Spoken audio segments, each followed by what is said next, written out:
My fellow citizens, 20 years ago, at midnight, our city made a decision that changed everything.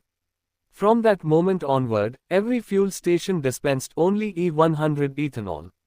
Petrol, diesel and compressed natural gas disappeared overnight. There was no transition period, no exemptions and no turning back. The first morning was unlike any other in our history. More than 90% of privately owned motor vehicles could no longer refuel. Millions of people woke up knowing that their daily routine had become impossible. Yet something remarkable happened. Instead of asking how to restore the old normal, our citizens asked a different question. How do we build a better normal? Today, 20 years later, we have our answer. Before the policy, our city recorded nearly 30 million person trips every day. Today, that number has fallen by almost 45%, not because people have become less productive, but because they have become more efficient. Every unnecessary journey that disappeared became time returned to families, education, innovation and rest. Daily commuting has reduced by more than half. The average resident now travels less than half the distance each week compared to 2 decades ago. Remote work became the default wherever practical. Nearly 6 out of every 10 office workers now work from home for at least part of the week. Schools, universities and training centers adopted hybrid learning. Government services became almost entirely digital. Medical consultations increasingly moved online. People discovered that convenience did not always require movement. Businesses also changed. Staggered work hours spread travel demand throughout the day instead of concentrating millions of commuters into 2 peak periods. Rush hour gradually became a concept from history. Public transport became the backbone of the city. Its coverage expanded until almost every resident could reach a station or stop within a short walk. Reliability became more important than speed. Frequency became more important than capacity. Today, over 80% of all motorized passenger trips are made using public transport.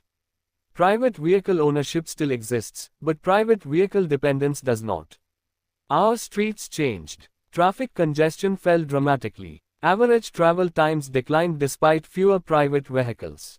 Road accidents reduced. Noise pollution declined. Air quality improved. Children once again heard birds more often than traffic. The economy changed in unexpected ways. Home delivery never disappeared, but people ordered less frequently. Families planned purchases instead of making impulse purchases. Neighborhood stores became stronger. Repair became more common than replacement. Products were designed to last longer. The average lifespan of household appliances increased significantly. Clothing remained in use for more years. Furniture was repaired instead of discarded. The culture quietly shifted from consumption to stewardship. Food habits evolved. Millions of homes began growing herbs, vegetables and fruits wherever space allowed. Community gardens appeared across neighborhoods. Urban agriculture became a normal part of city life. Long-lasting foods gained popularity. Households shopped less often but planned better. Food waste fell substantially. Businesses adapted with extraordinary creativity. Meetings that once required 10 people to travel across the city became virtual. Warehouses became more intelligently distributed. Manufacturing shifted closer to consumers. Local production increased. Digital commerce expanded while physical movement decreased. The economy continued to grow, not by moving more, but by moving smarter. One of the greatest benefits came from our energy bill.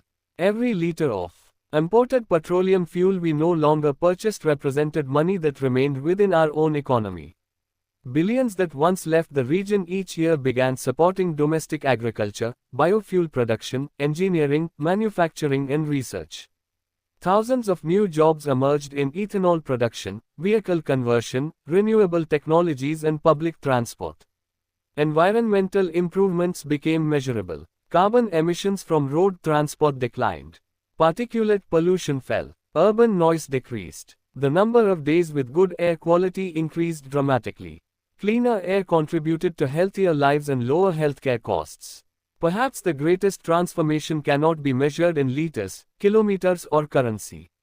It can only be measured in mindset. We stopped asking how to move faster. We began asking whether we needed to move at all. Technology eliminated unnecessary travel. Communities became more self-sufficient. People spent more evenings with their families instead of sitting in traffic. Children grew up believing that efficiency meant accomplishing more with fewer resources. Our city did not become successful because we found a new fuel. Our city became successful because we discovered that reducing unnecessary movement was often more powerful than making movement easier. The fuel policy forced us to rethink every journey. That question transformed our homes, our workplaces, our businesses, our streets, and ultimately ourselves. Looking back, history will not remember the day we replaced one fuel with another. History will remember the day we learned that the most sustainable journey is the one that never needed to happen. Thank you.